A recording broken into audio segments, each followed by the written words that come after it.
Okay, so what is resistance and why does it matter? And what can we do about it?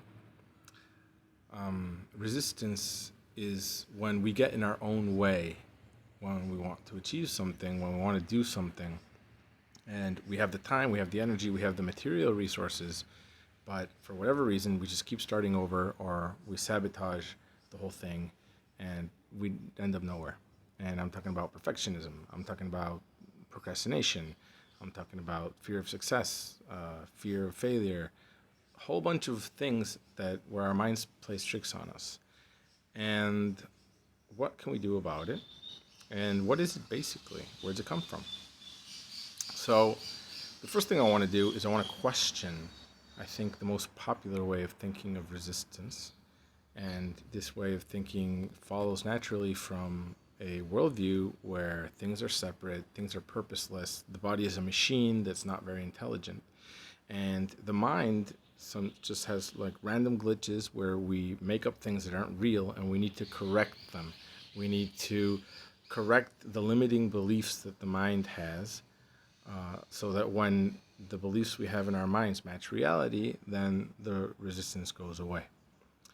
So that kind of mindset is popular, and also Stephen Pressfield in his book The War of Art, he made it also part of what he is the way he sees the world, and it's that resistance is a mistake. Resistance shouldn't be there. Resistance is a toxic force that we need to overcome and defeat. Resistance is, in essence, it's the enemy, right?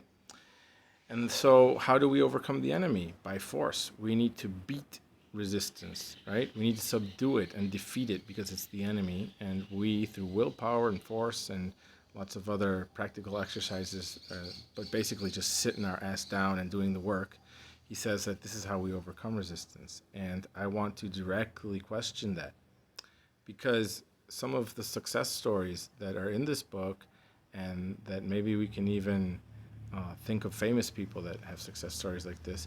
They go like, "Oh yeah, sure, I got the Oscar. I mean, I won the gold medal in the Olympics." And you're like, "Oh, that's so good." Yeah, but if you ask them, they were having panic attacks maybe when that happened.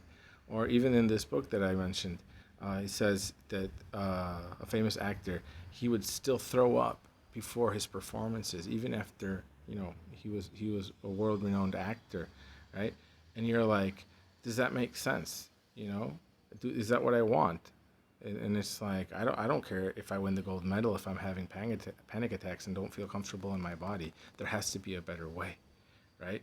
Beating resistance by achieving our goals at any cost, and our health, plummets, and then all of a sudden we need to see a shrink. Is that really what I want? Probably not. So there has to be another way. And this other way is seeing resistance not as the enemy, but seeing resistance as a friend. And I know this might um, be difficult at first because we're so used to seeing it as something that is getting in our way and that has held us down for so many years and that we really want to overcome because we're stuck. And that's okay. But we just never think that maybe we're stuck because of the way we are trying to face the resistance or the way we think of it.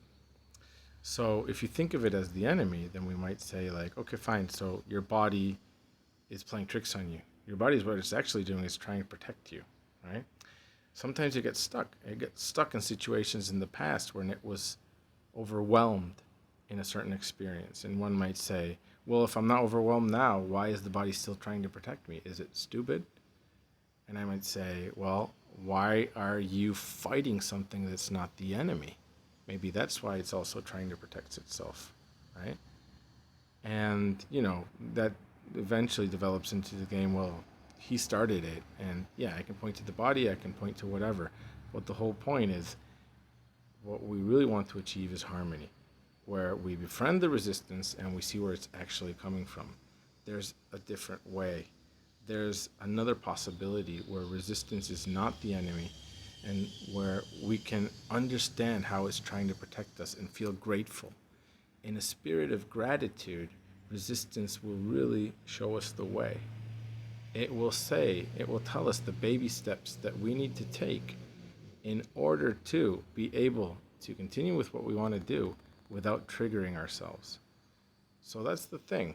At some point of our lives, resistance developed because we forgot how to play. We forgot how to have fun.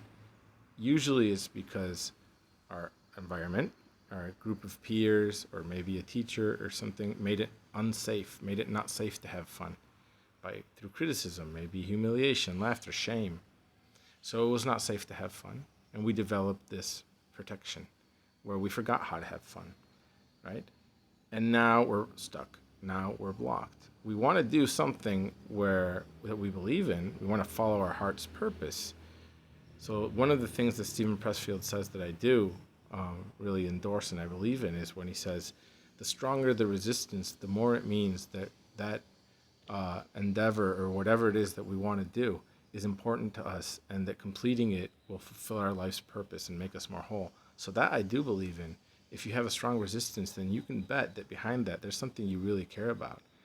I mean, I think another point in the book, and he's like, if you really are passionate about music and you drop your career in music so that you can pursue a career in a call center corporation, he's like, you're probably not going to face much resistance, right? If you want to drop whatever you're passionate about and just go the comfy way, you're probably not going to face too much resistance. And that's all right, because the whole point is maybe it's a lot safer to play wherever you're not getting resistance. Putting your music out there, putting whatever you're most vulnerable out there for other people to see, that can be considered not safe, especially if in the past it hasn't been for you.